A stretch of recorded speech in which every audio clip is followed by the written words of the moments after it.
What's up guys, my name is Shane Werthner and we are here again with another Athletistry technique tutorial. Today we're going to be talking about rond de jambe. So if you've been tuning in to our past tutorials, we've done plie, we've done tendu, we've done jeté. This is going to be the next one in that series of bar work that we're working on.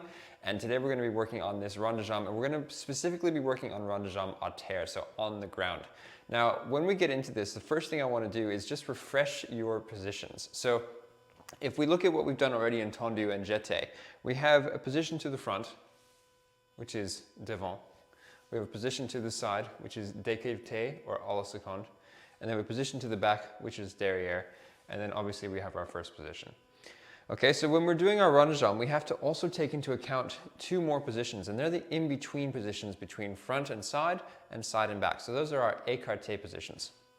So now if I add those two in, we have devant, we have écarté devant, we have décolleté or à la seconde, we have écarté derrière, and we have derrière. And when we do this rond de jambe, what we want to do is we want to connect all of those 5 positions and the first position in one smooth rotational movement. Now when we're getting into these rotational positions, what we have to also be thinking about is which direction we're rotating in. So it's one thing to say right and left or clockwise and counterclockwise, but in ballet we use en dehors and en dedans. En dehors means outwards and en dedans means inwards. And what that refers to is in relation to our standing leg. So if I'm starting in my first position and I do a tendu devant with my front leg, now what I'm going to do is work outwards. So I'm working away from my standing leg with that foot, and that's going en dehors. So from devant, I'm going to go through écarté devant, I'm going to go through décolleté, I'm going to go through écarté derrière, I'm going to go through derrière, and then I'm going to close into first position. Now there's something really cool here that happens when we're doing our rond de jambes. So if you remember from the tendu tutorial, if you haven't watched that yet guys, go back, have a look. It's going to help a lot with this. When we do this tendu to the front, the first thing to move is our heel. Okay, so that heel is coming forward. We're crossing that foot so that the toe is straight in line with our heel. And then we're keeping that heel facing the front as we go through the écarté devant, as we go through décolleté, as we go through écarté derrière, all the way around to our derrière position.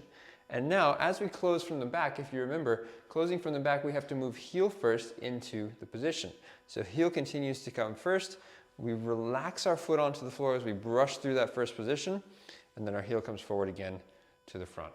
And that's how we connect the rond de jambe en dehors. Now guys, it's exactly the opposite when we go to the back. So if I'm coming into my first position here and I do a tendu derrière, my toes are going to move first. So my toes are moving first. Now, from here, it's very important that we reach the leg out and away as we do this rond de jambe. So we're coming down and around and out. So we're coming to the front, which means we're working towards the standing leg. So the leg is going down, we're reaching that foot away, and we're trying to pull the heel forward as quickly as we can. So we're getting a nicely rotated décolleté position. Both legs are working in opposition here. And then that heel is continuing to come forward, heel's coming forward, heel's coming forward, because when we get to the front here, we don't want to have a turned in leg. We want to make sure that that heel is facing forward and our big toe is into the ground. And now we're pulling the toes back, coming through first position, and of course as we go to the back, toes are moving first into the derrière position. So that's how we connect the rond de jambe derrière and into that en dedans movement. Now, one of the things that can help a lot with this, because a lot of people really struggle with rotation, is if you flex your foot, because flexing the foot allows you to feel the rotators in the hip a little bit more intensely, which will help you to really engage and feel that movement as you go around the circle. So what you can do is you can do your tendu devant, and you can flex your foot, and you want to try and keep your toes facing all the way to the side. So we don't want to let the leg turn this way. Keep that heel forward, keep the toes facing side, and you're going to try and keep those toes leading the rond de jambe around the circle. Keep going, keep going, keep going, keep going all the way around, trying to keep your heel facing towards the ground, toes facing up towards the ceiling as much as you can. You're going to point your toe to the ground, and you're going to bring heel forward into first. Now again, let's do this en dedans. Tendu to the back, tendu derrière, heel coming up, rotating the heel forward, rotating, rotating, rotating as much as you can around, heel coming all the way forward, all the way to the front, pointing that foot, toe coming back into first position. All right, now let's talk a little bit about the musicality of this. We can do rond de jambes in 4 counts, we can do them in 8 counts, we can do them in 2 counts, or even just 1 count. One of the things that can help a lot with knowing your musicality, your teacher will usually give you how many beats they want you to do that rond de jambe in. And something else that you can do is utilize your ands. So I'm going to show you the difference between a 4 count, a 2 count, and a 1 count rond de jambe. Okay? If we do a 4 count rond de jambe, so we maybe prepare just in first position, 5, 6, 7, 8. We'll go tendu devant, 1, 2, 3, 4. Now we want to be back to the front on 5, 6, 7, 8. Okay, so you can see I'm taking a full 4 counts for that rond de jambe. Now if I were to do a 2 count rond de jambe, it would be 5, 6, 7, 8, 1, 2, 3, 4. Okay, so we're taking 2 counts. 1 to the front, 1 to the back. And you can see as I go through, I'm trying to brush through and get back to that starting position at the front, or even if we were doing en dedans, we'd go to the back. I'm trying to get through to that position on the count, so on the 1, the 3, the 5, the 7, okay? Now if we're gonna do a 1 count rond de jambe, this is where we can use a preparation. So we can go 5, 6, 7, and 8. Now, this next end is very important.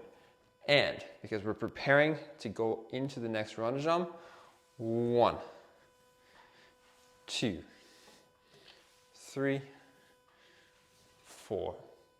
Okay? The last thing I want to talk about with rond de jambes is the positions that you stop in. So for example, let's say we wanted to change directions. So we're going rond de jambe en dehors, and we stop to the front. What do we do now? How do we change and go en dedans? So let's say we go 3 rond de jambes. So we'll go 1, 2, 3, and we're going into our 4th one, but we're not going to do the full rond de jambe. We're just going to stop, and we're going to present a nice presentation here. If you remember our tendus, we want to have that nice angled position going down through the legs. As we go to the back now, we're going to brush the toes through. We're going to reverse. 1, 2, 3, 4. So we can have an allongé here, and this is one of those things where we can actually go in opposition to the position to go again. 1, 2, 3, 4. And you can do that anytime you're wanting to change directions going en dehors or en dedans. Guys, I hope this has really helped with your rond de jambes. Remember, this is just the basic rond de jambe à terre. There are many different ways that we can do this. There are also many different types of rond de jambes, which we will get into in other videos. And we'll definitely continue to break this down and help you to understand how to use rond de jambe. Because first of all, it's one of the most important movements for working and developing your turnout. It also plays a big role in things like fouettes, temps relevé pirouettes, and any type of rond de jambe movements that you'll be doing in center later on. So hope you've enjoyed this tutorial. If you have any questions, be sure to put them into the comments. Like and subscribe to these videos because we really need your support to continue to build and develop and support you guys with even more ballet technique. Hope you've had an awesome time watching this video, and I'll see you soon.